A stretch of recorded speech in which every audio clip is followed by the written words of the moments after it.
जय जोहार संगवारी मन, आप मन सबके आपके अपन परिवार आसमा सिविल एकेडमी के डेली करंट अफेयर में मैं शार अहमद आप मन सबके जोहार स्वागत करत हूँ और आशा करत हूँ कि आप जम्मो मन स्वस्थ हवो और बिल्कुल मस्त हवो। मोर संगवारी मन, आज हमन पढ़बो 8 सितंबर के इंपॉर्टेंट करंट अफेयर ला, जो कि हमारे एग्जाम के लिए बहुत ही इंपॉर्टेंट है। तो वीडियो में शुरू से अंत तक बने रही हो। अगर चैनल में नवा हो तो चैनल ला सब्सक्राइब जरूर कर ली हो। अगर पहली से हो चैनल में तो मोर संगवारी मन वीडियो ला शेयर जरूर करी हो। चलिए तो ज्यादा समय ना लेते हुए अपना सत्र प्रारंभ करते हैं। आइए, आज की पॉजिटिविटी है, जो जिंदगी से लड़ा है वही जीवन में आगे बढ़ा है। किस्मत को जिसने कोसा है वो आज भी वहीं पर खड़ा है। मेरे प्रिय साथियों, जो किस्मत के भरोसे में रहेगा, मेहनत करने वाला उसका हिस्सा लेकर चले जाएगा। मैं हमेशा बोलता हूँ, इसलिए मेहनत पे ध्यान दें, अपने आप को डिसिप्लिन रखें और बेहतर तरीके से पढ़ाई करते रहें। ठीक है, चलिए आइए।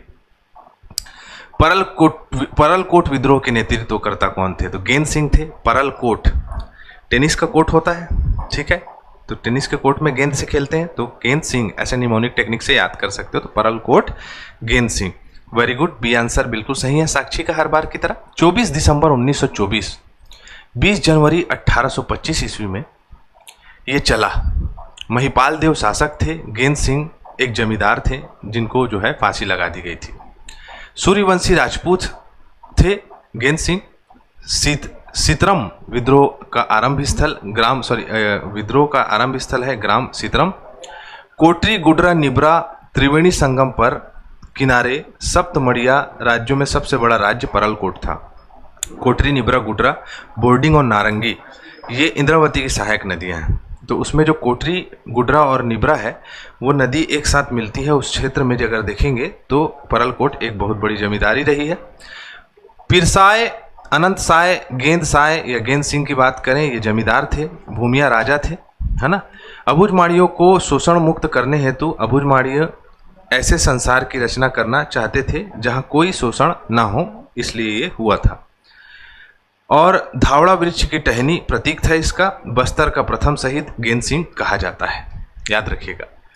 साल 2000 में गठन के समय छत्तीसगढ़ की बिजली उत्पादन क्षमता कितनी थी और वर्तमान में कितनी है? तो आप सभी को पता होना चाहिए। पेन कहाँ चले गए भाई? ये रखाया है। पहले 1400 मेगावाट क्षमता थी, है ना। अब जो है वो लगभग 30,000 मेगावाट की क्षमता हो गई। अब ये क्यों कह रहे हैं हम?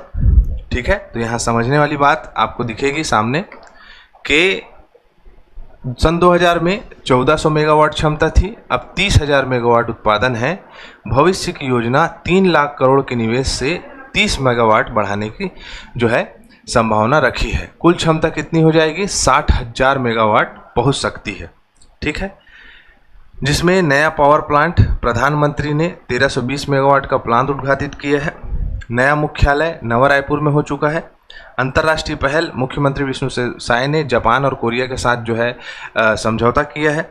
नई औद्योगिक नीति में समझौता ज्ञापन हुआ है। थर्मल पावर और नवीनीकरणीय ऊर्जा मतलब सौर ऊर्जा और पवन ऊर्जा में निवेश किया जा रहा है। बड़े स्तर पर रोजगार और औद्योगिकरण अवसर बढ़ रहे हैं। नवीनीकरण ऊर्जा की भूमिका इस प्रकार से है कि सूर्य घर पीएम सूर्य घर योजना के तहत लोगों को सोलर पैनल के माध्यम से विद्युत प्रोवाइड कराया जा रहा है। तो सोचो, 1400 मेगावाट से 30,000 हो गया और आगे 60,000 मेगावाट किया जा सकता है। राष्ट्रीय संस्थागत रैंकिंग फ्रेमवर्क रैंकिंग में स्थान प्राप्त करने वाला छत्तीसगढ़ का पहला विश्वविद्यालय कौन सा है? तो कौन सा विश्वविद्यालय हो जाएगा? इंदिरा गांधी कृषि विश्वविद्यालय। ठीक है, सीधा 11 पायदान की छलांग लगाया है। ये टॉप 40 के क्राइटेरिया में आ चुका है। हम देखेंगे अगले पेज में, देख सकते हैं आप कि 2025 में राष्ट्रीय संस्थागत रैंकिंग फ्रेमवर्क में 28वां स्थान हासिल किया है। टॉप 40 में जगह बनाई है। सीधा 11 पायदान जो है छलांग लगाई है और ये उसके उच्च गुणवत्ता शिक्षा प्रदान करने के प्रणाली और आसपास के लोगों को कृषि में उन्नत शिक्षा प्रदान करने के लिए दिया गया है। 20 जनवरी 1987 में इसकी स्थापना हुई है। रायपुर छत्तीसगढ़ में है। छत्तीसगढ़ और आसपास के क्षेत्रों में कृषि शिक्षा, अनुसंधान और विस्तार के कार्य को प्रोत्साहित करना इसका मुख्य उद्देश्य है। यह राज्य का प्रमुख कृषि एवं संबंधित वैज्ञानिक विश्वविद्यालय है, जिसके बारे में आप सभी के लिए बहुत ही बेहतर आपके जानकारी है। हाल ही में सरकार ने निम्नलिखित में से किस भारतीय वन सेवा अधिकारी को प्रधान मुख्य वन संरक्षक के पद पर अस्थायी रूप से नियुक्त किया है? चले आगे। तो आप देख सकते हैं इनका नाम है अरुण कुमार पांडे। क्या नाम है? अरुण कुमार पांडे जी को नियुक्त किया गया है। क्लियर? तो आप यहाँ पर देखेंगे कि ये जो है आपके मुख्य वन संरक्षक बन जाएंगे, वन्य जीव प्रबंधन और जैव विविधता संरक्षण के। किसका स्थान लेंगे? तो सुधीर अग्रवाल जी का स्थान लेंगे, जो कि 31 अगस्त को सेवानिवृत्त हो चुके हैं, रिटायर हो चुके हैं। ठीक है, तो 1994 बैच के वन सेवा अधिकारी अरुण कुमार पांडे। चलिए राजभाषा आयोग के बारे में, संबंधित व्यक्ति के बारे में जाने। तो मुकुटधर पांडे जी, मुकुटधर पांडे जी 1895 में इनका जन्म हुआ है। ठीक है, महाकवि कालिदास द्वारा लिखित मेघदूतम का छत्तीसगढ़ भाषा में अनुवाद इन्होंने ही किया था। 1976 में इन्हें पद्मश्री से सम्मानित किया जा चुका है और छत्तीसगढ़ के प्रथम पद्मश्री प्राप्तकर्ता भी हैं।